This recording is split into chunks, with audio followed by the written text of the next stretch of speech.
"How much did your mother leave you?" Larry asked bluntly, moments after the funeral. I was stunned by his lack of sympathy and directness. He probably assumed the inheritance was already in my account since he noticed me with the bank book, but he was wrong on both counts, factually and morally. "About $2 million, I replied. $2 million, that's all?" Larry responded with a smirk that made me uneasy. Even after taxes, there should be a significant amount remaining. I found his reaction unsettling. His unpleasant grin made me uncomfortable, and although I wasn't sure what he was plotting, I was confident that things wouldn't go his way.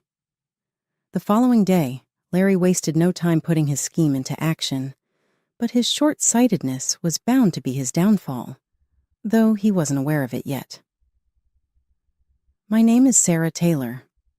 At 19, I was thrust into an arranged marriage with Larry, an employee at a company. He is 3 years my senior and the eldest son of the Owen family.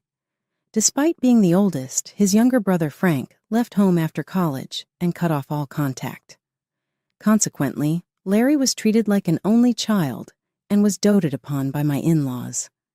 Truthfully, I never wanted to marry Larry, but my mother came from a family with a long-standing business tradition.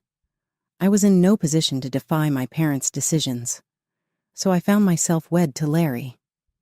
He couldn't refuse the marriage either, as his father was also entrenched in the business world.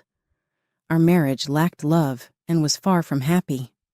Sadly, we were unable to have children. Marrying so young, it was difficult to accept our inability to conceive, and I had hoped that having a child would improve our relationship. However, despite numerous hospital visits, it never came to be. "Hey, you barren woman, are the chores done?" After a few years of being treated kindly by my parents-in-law in my youth, they started calling me that. "You should be able to make it happen if you just do what you're supposed to do. It's a waste of money going to the hospital," my father-in-law would say, hurling hurtful remarks at me daily. Larry never stood up for me. When I was scolded by his parents, he'd either read the newspaper or nap, snoring away. When I wanted a change and expressed interest in working, he objected, saying, "If you go to work, people will think we're not doing well," and wouldn't let me leave the house. Back then, it was common for women to become homemakers after marriage. However, living with just my mother-in-law was honestly a nightmare every day. No one offered assistance. I couldn't burden my parents with my troubles, and escaping wasn't an option due to our marriage being tied to our jobs. Despite this, I clung to hope that one day my efforts would be rewarded and endured each day with desperation. However, no matter how many years passed, the situation never improved.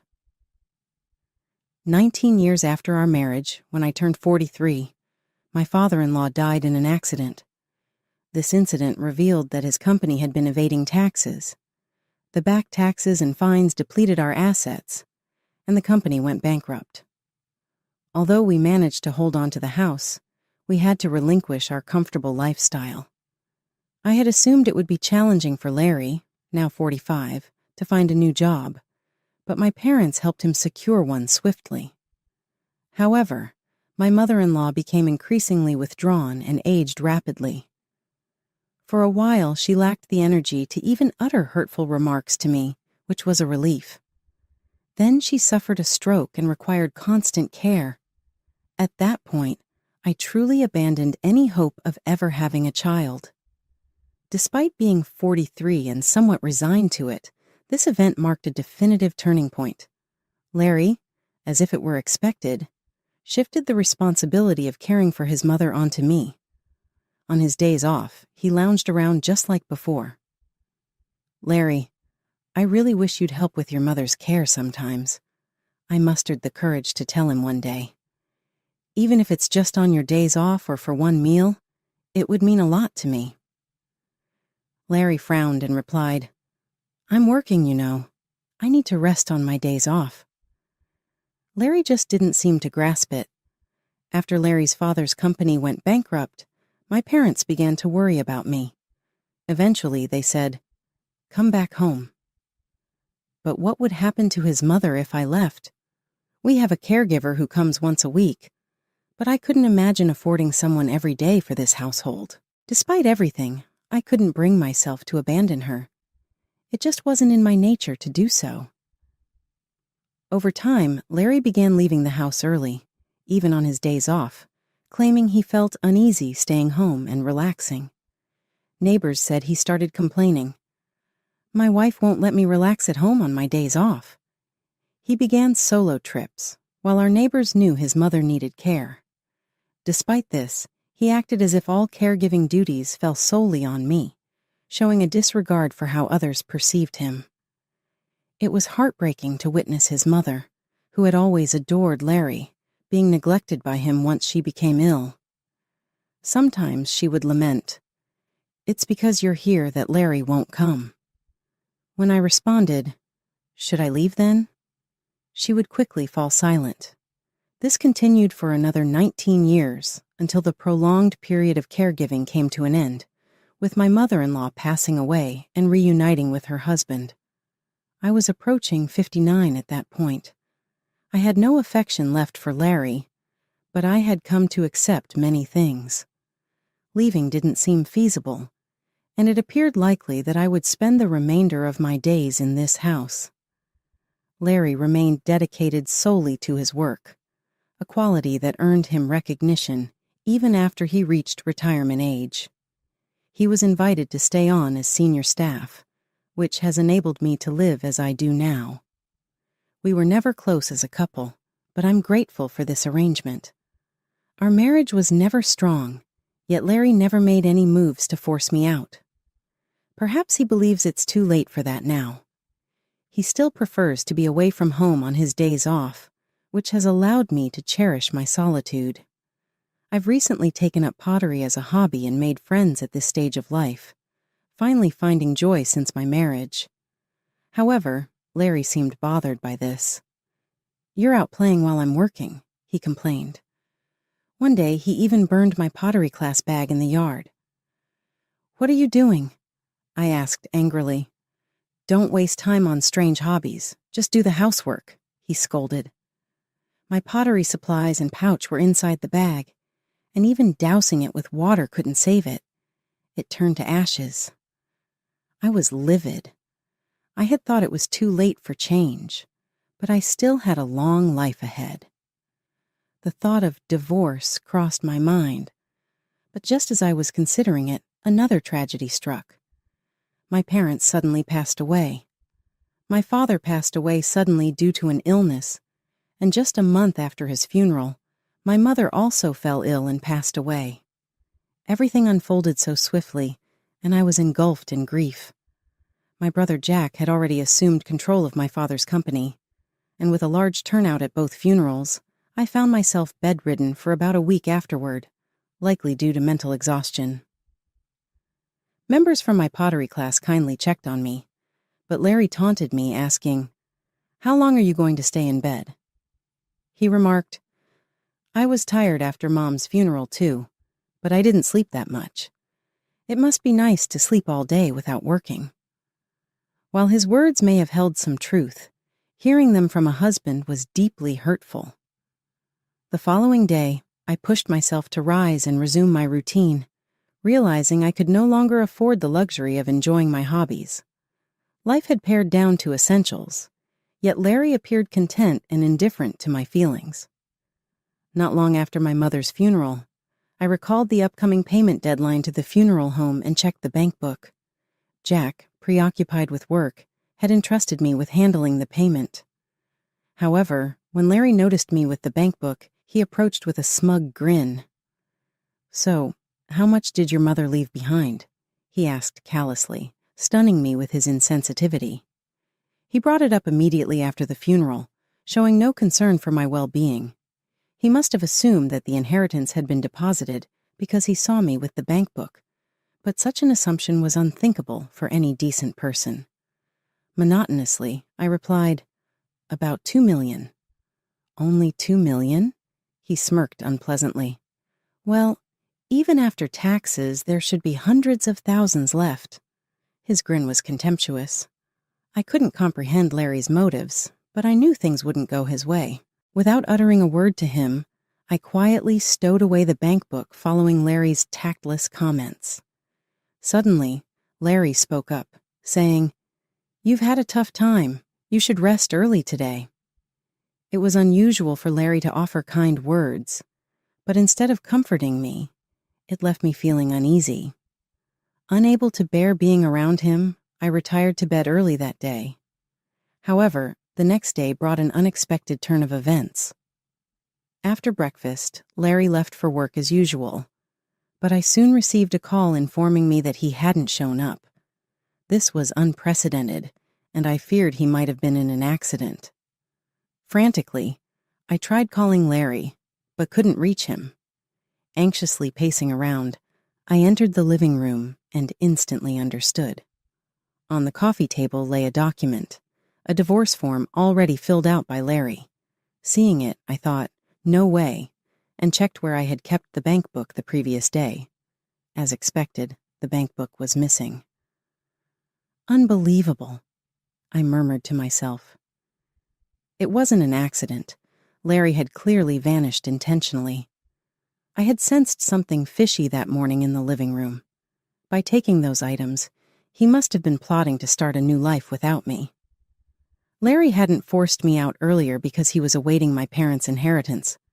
The missing bank book provided damning evidence. Despite this realization, I remained composed. There was no need to panic. Methodically, I completed the divorce paperwork and submitted it to the city office. Larry had set himself up for failure. I resolved that he needed to comprehend it was too late for regrets. I contacted Larry's workplace formally and explained, "I haven't been able to reach him either, but it doesn't seem accidental. I'll update you once I have any information. Apologies for the inconvenience." His employer agreed to consider it a paid leave day and extended their good wishes, which left me feeling a pang of envy for Larry's fortunate work environment. After all, it was a company introduced by my parents. I hoped he would show gratitude to his employer. Larry was becoming increasingly unfamiliar to me. After enduring so much, I successfully filed for divorce. I was surprised by how quickly I felt liberated. I wondered if my life might have been different had I ended things sooner. As I packed my belongings, my phone rang. It was Larry, who had ignored my calls earlier. Anticipating his words, I ignored the call and continued packing. The phone persisted, as did the house phone. Annoyed, I reluctantly decided to answer. "Hello," I said casually. As expected, Larry sounded panicked on the other end. "I called earlier because I heard you didn't go to work. You need to contact your workplace immediately," I said. "That's not the issue right now," he began to say, shouting, "I can't get the money." Hearing his desperation, I couldn't help but burst out laughing. He finally noticed, huh? I guess he didn't realize it because he hastily took the bank book. "Your ID number," Larry exclaimed. "Do you remember it?" "No, don't you remember? It was in the bag for my pottery class," I replied, still laughing. Larry sounded anxious. "Is this ID expired?" he asked urgently. "I wouldn't know. After your mother passed away, I repeatedly asked you to handle the paperwork. I went to the bank to sort it out, but they said it couldn't be done because I wasn't the rightful heir." "So, the bank book remained untouched, with just a few dollars left," I said. "Don't play games," he continued. "You need to sort out matters for someone who's no longer here. You kept saying you'd take care of it eventually, so keep that promise. Don't blame me." Feeling impatient, I listened quietly as Larry continued to complain. I didn't feel like responding and remained silent. Larry appeared to have gone back to the bank, discussing the issue with the burned ID. "Can't something be done, maybe through a proxy?" he pleaded. I could hear the concerned voice of the teller on speakerphone as Larry added, "I'm on the phone with my wife right now." Listening to him, I interrupted. "Larry, what are you talking about? You know you can't do anything like that as a stranger, right?" "Huh," Larry muttered, clearly flustered. The divorce papers have been processed correctly just now. Thank you for being prepared. Goodbye, I said firmly, ending the call. I knew the bank teller had heard my final words. By now, Larry must have been either pale with shock or flushed with anger. Just imagining his reaction made me chuckle. I realized I had to leave the house before he returned. With that in mind, I swiftly packed my things and headed to my family's old home, which had been vacant since my parents passed away. I inherited my family's ancestral home, along with my mother's assets from her business, totaling $15 million. However, inheriting such a substantial amount of money posed risks, especially without children to consider. Therefore, I opted to receive just enough to live comfortably, approximately $2 million. The remainder included the family estate, my mother's impeccably preserved wardrobe, and my father's valuable antiques, which held significant appraisal potential. My brother Jack, who had moved out upon marriage and assumed control of the business, agreed to this arrangement. He shared concerns about the vacant family home and welcomed the cash inheritance. We concluded our inheritance discussions amicably. After arriving at the family home, I informed Jack of my divorce from Larry and my intention to live there. He responded, "If you're moving into the family home, it won't be empty," which was comforting to hear. Then he asked, "But are you sure about divorcing Larry, Sarah?" "Yes," I replied firmly. "We don't have children, and both our parents have passed away. If we both want a divorce, then it's the right decision. I want to start anew, and I have no regrets." Jack expressed concern about me living alone, but I assured him that remaining in a lifelong servitude to Larry would have been worse.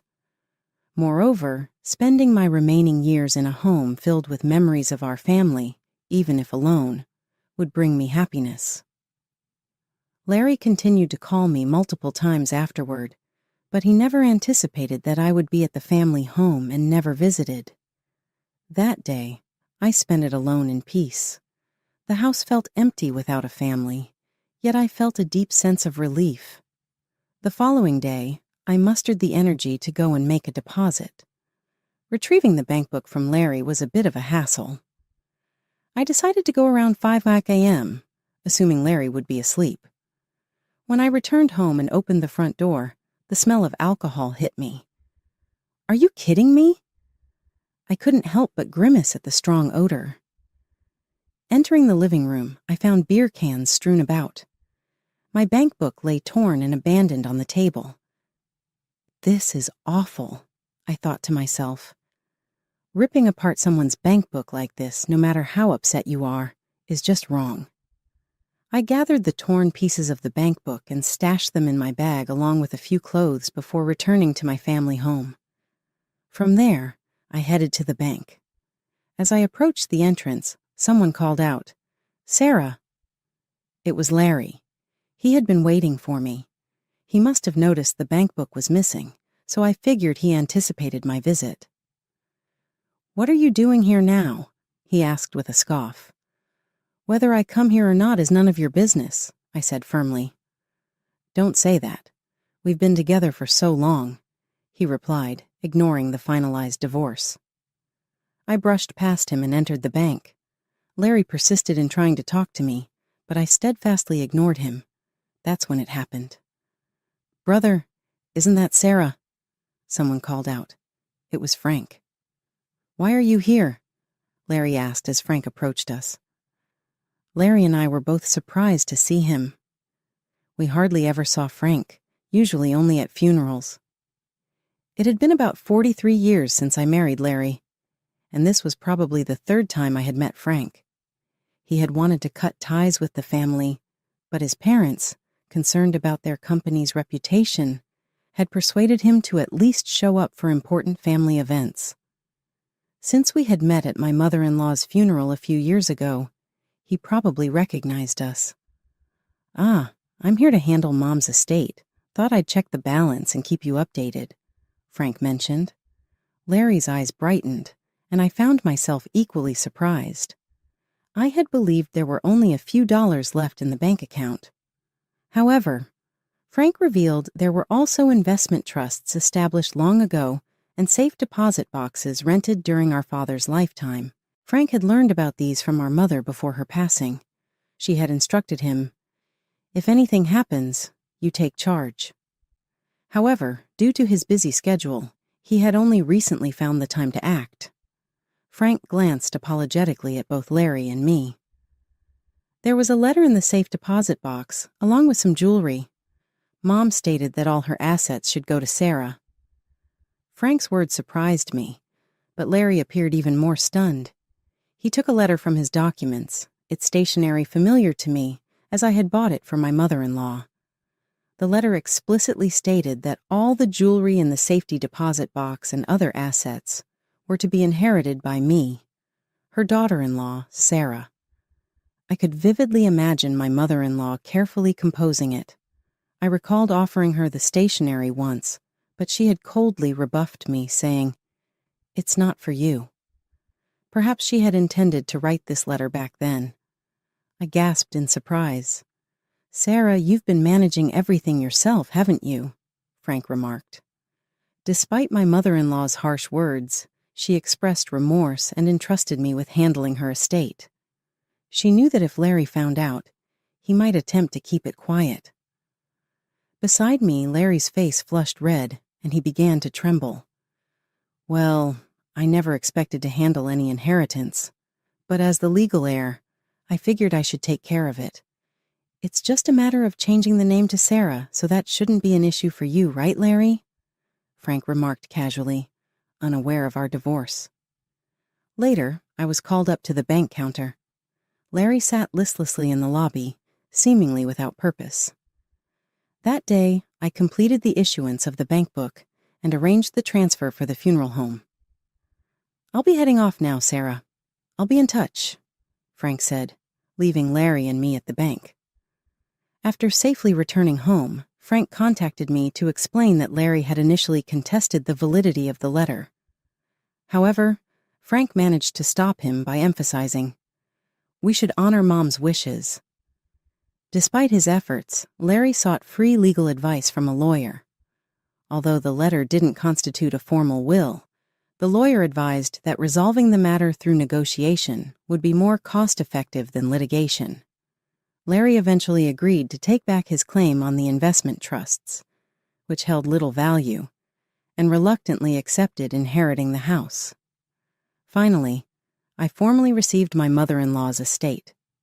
Larry argued with the lawyer, saying, "If Sarah gets Mom's estate, I should receive something too, right?" However, this was a separate issue. It became awkward. Even the lawyer scolded him. Larry eventually found me at the family home and appeared at my doorstep. "I was wrong. Can we start over?" he pleaded, realizing he had lost his claim. He knelt, begging for forgiveness. "Start over? There was never any love between us. What's left to begin again?" For the first time, I expressed my true feelings to Larry. He fell silent, seeming to regret his actions. I couldn't help but smile. "At least you still have the house, right? Have you sorted things out at work? If money is tight, you should work hard to keep your job." With that, I closed the door. It was finally settled. The bank book secured the assets left by our mothers, ensuring my comfort from now on. Meanwhile, Larry's continued absence from work, without notifying his employer, resulted in his dismissal, just as I had warned him. Perhaps his disappearance wasn't purely out of responsibility, but also to uphold his pride. Now, without an audience for his dignity and missing the easy fortune he expected, it wouldn't be surprising if he felt useless, lacking purpose. Though I couldn't help but feel concerned for someone I had spent so many years with, that was where my involvement ended. I had no intention of extending a helping hand. "I truly apologize for the trouble caused to you, Sarah. It's really regrettable," Frank said sincerely. He was the only one who offered apologies and assured me that I no longer needed to deal with Larry. Recognizing the family's issues early on, Frank had left home at a young age and was likely leading a contented life now, far removed from the household drama. Larry had become withdrawn, but with his pension, he could manage. His attempt at reconciliation showed some courage, but he needed to embark on his own path to truly start anew.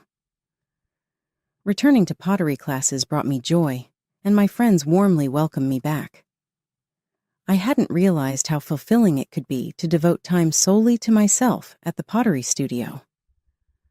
I've even met someone wonderful. Though I had sworn off marriage, being with someone who loves me might also bring happiness, rather than being alone forever. Perhaps embracing new beginnings could be better.